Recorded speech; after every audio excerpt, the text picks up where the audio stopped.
At 77, Rob Reiner finally confirms what we thought all along. He's been called a meathead by some, a genius by others. This is Rob Reiner, the director who gave us everything from hilarious mockumentaries to heartwarming romances. But lately, he seems more focused on politics than filmmaking, leaving many to wonder, what happened to the Rob Reiner we all knew and loved? Join us as we take a deep dive into Rob Reiner's extraordinary career, exploring his iconic movies, his controversial political views, and the reasons behind his recent decline in Hollywood.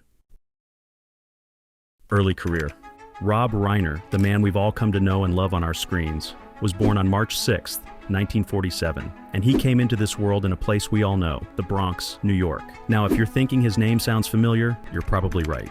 His dad was none other than Carl Reiner, the comedic genius behind the classic show, The Dick Van Dyke Show. Growing up in such a creative household, it's no wonder Rob developed a passion for the arts. He even went on to study at UCLA Film School, and by the late 1960s, he had already started making waves on television, appearing in shows we all grew up watching like The Andy Griffith Show, Batman, and The Beverly Hillbillies. But Rob didn't stop there. He made his big screen debut in 1967, starring in his father's film Enter Laughing. A few years later, in 1969, he was back on the silver screen in Halls of Anger, and the following year, he teamed up with his dad once again for the movie Where's Papa? It was during this time that Rob also started to follow in his father's comedic footsteps, writing for Steve Martin's variety show, The Smothers Brothers Comedy Hour. Rob's career was already taking off, but his big break came when he landed the role of Michael Meathead Stivic on the iconic show All in the Family. This show wasn't just any sitcom, it was a game changer. It premiered in 1971 and ran for a whopping 8 seasons, with Rob playing the lovable Meathead for most of it. It tackled some serious issues head-on. We're talking racism, homophobia, feminism, abortion, and even the Vietnam War. The show's main draw was the clash between Rob's character, the liberal Meathead, and his conservative father-in-law, Archie Bunker. Their arguments were legendary. Sure, not all of the show's views have aged well, but it was groundbreaking for its time. It dared to discuss topics that were considered taboo back then, and that's why even today, All in the Family holds a special place in TV history. Believe it or not, All in the Family wasn't an instant hit. It took a little time for folks to warm up to it, but once they did, it became the talk of the town, the water cooler show everyone was buzzing about. It was so popular that for several years, it was the top-rated show on TV.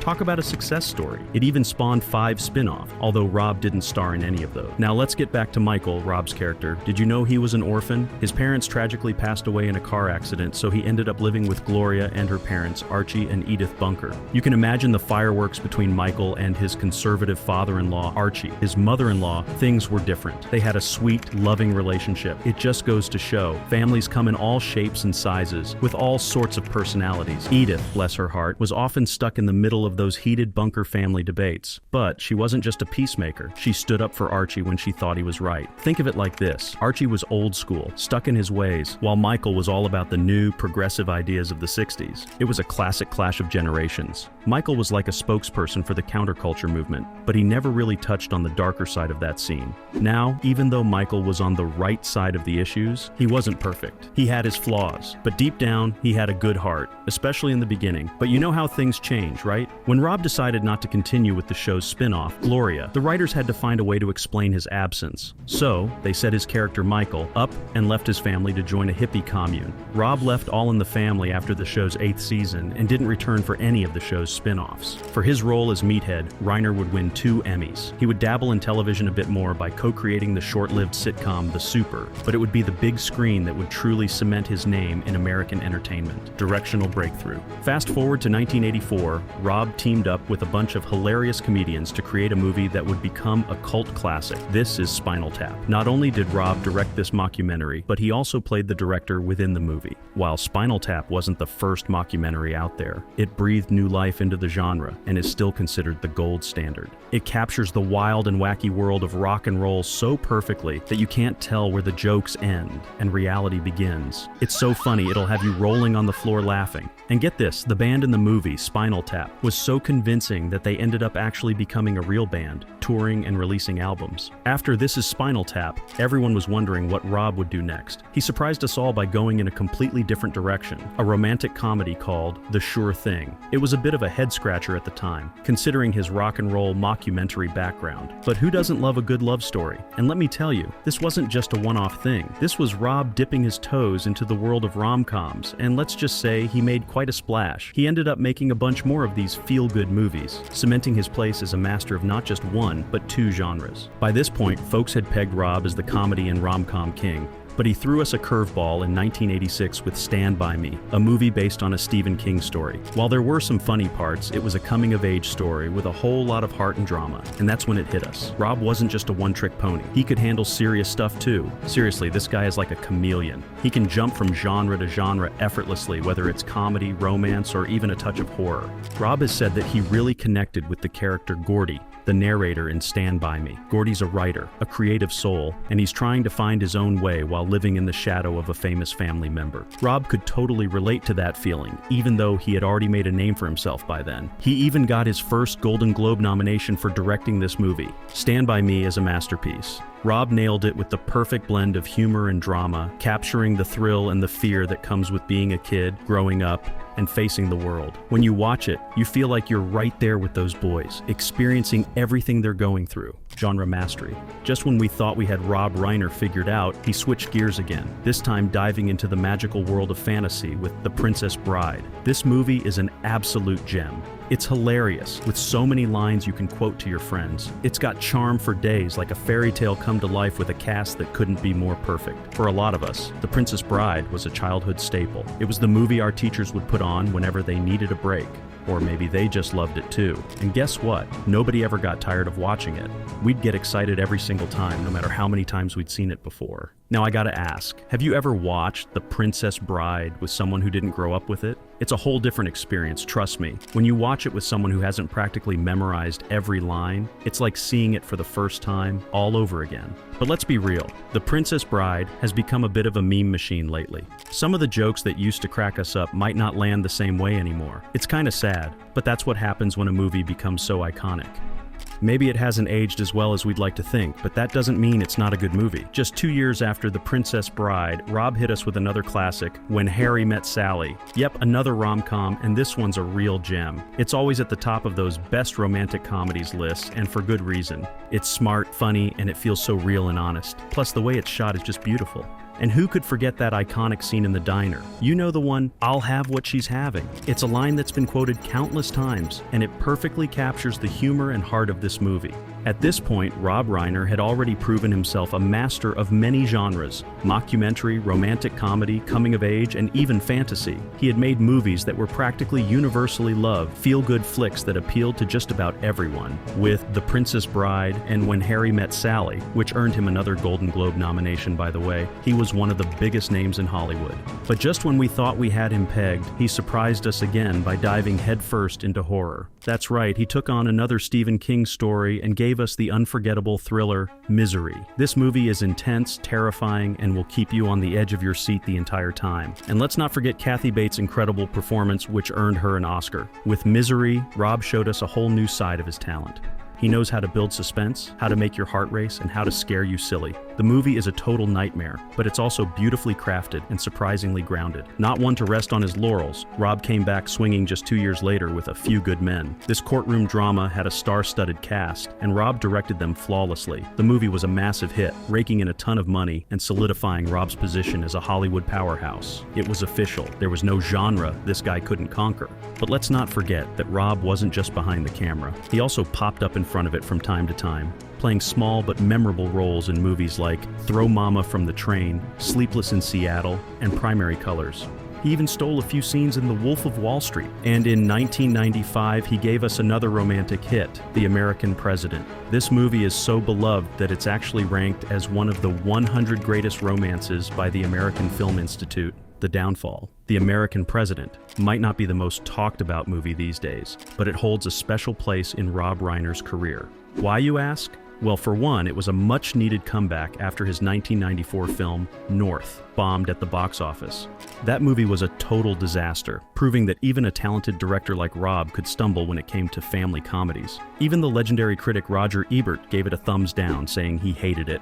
But The American President got Rob back on track. It not only won over audiences, but also earned him another Golden Globe nomination for Best Director. This made him one of the most nominated directors without a win, kind of like the best loser in Hollywood. Now, it might not be a huge surprise to hear that a Hollywood star like Rob Reiner supports left-wing causes, but it's something he became more and more vocal about over the years. He even started making political films, like the 2016 biopic LBJ, where Woody Harrelson played President Lyndon B. Johnson. It was a well-intentioned movie, but it didn't quite hit the mark, much like Johnson's presidency itself. Then, in 2017, he gave us another political flick, Shock and Awe. This one was super left-leaning, and it almost felt like Rob was trying to be the next Michael Moore.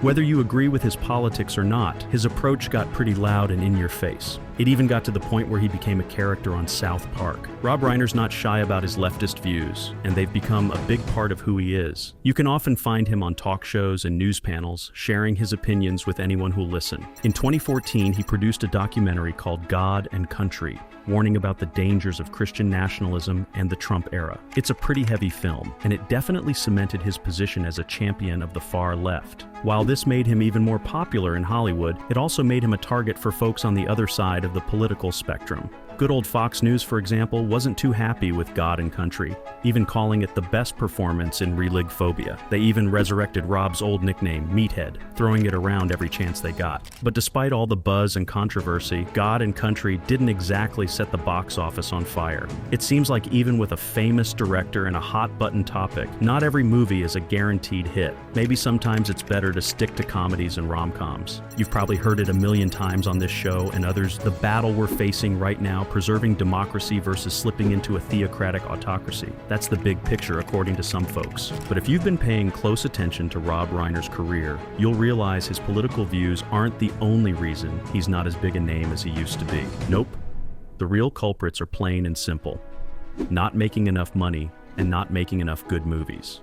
Think about it. Since 1995, only one of his movies has made over $50 million at the box office here in the US. That movie was The Bucket List, back in 2007. The main draw was that it reunited him with Jack Nicholson after 15 years. Plus, it was cool to see him working with Morgan Freeman. But honestly, that was pretty much the whole marketing strategy for the movie. Hey look, two awesome old actors together again. It's a bit sad to say, but most of Rob's movies after A Few Good Men haven't really left a lasting mark. They're not bad per se, just kind of forgettable and safe. Even when he tried to challenge himself with movies like Ghosts of Mississippi, a decent but not amazing courtroom drama, he couldn't quite capture the magic of his earlier work. It's tough to keep hitting home runs when you've already made so many classics. Rob's golden era was the early 90s. He was experimenting with darker themes, making us squirm with misery, and demanding justice with A Few Good Men. That last one was a huge hit, his biggest ever, raking in over $100 million at the box office. These days, he's lucky to crack $15 million,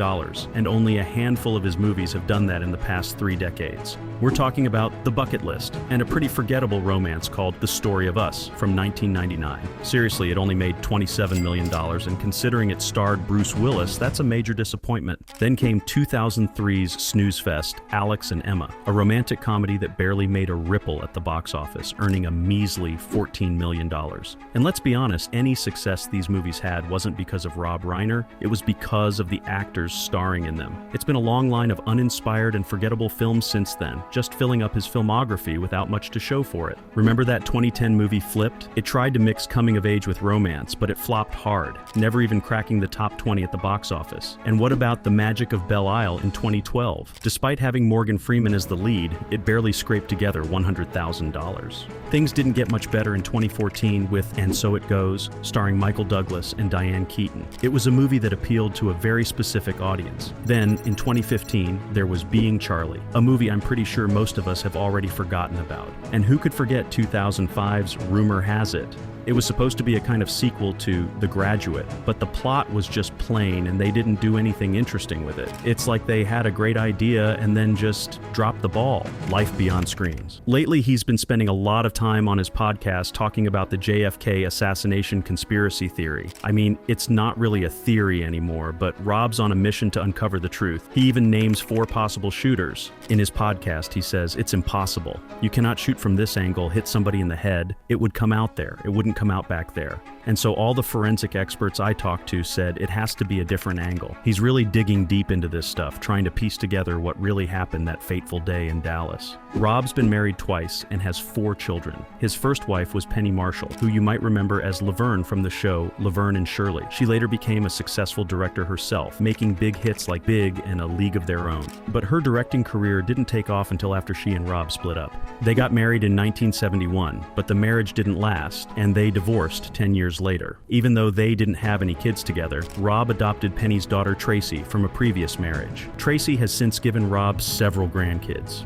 Sadly, Penny passed away in 2018 at the age of 75, but love found Rob again, and in 1989 he married Michelle Singer, a photographer he met while filming When Harry Met Sally. They're still happily married to this day.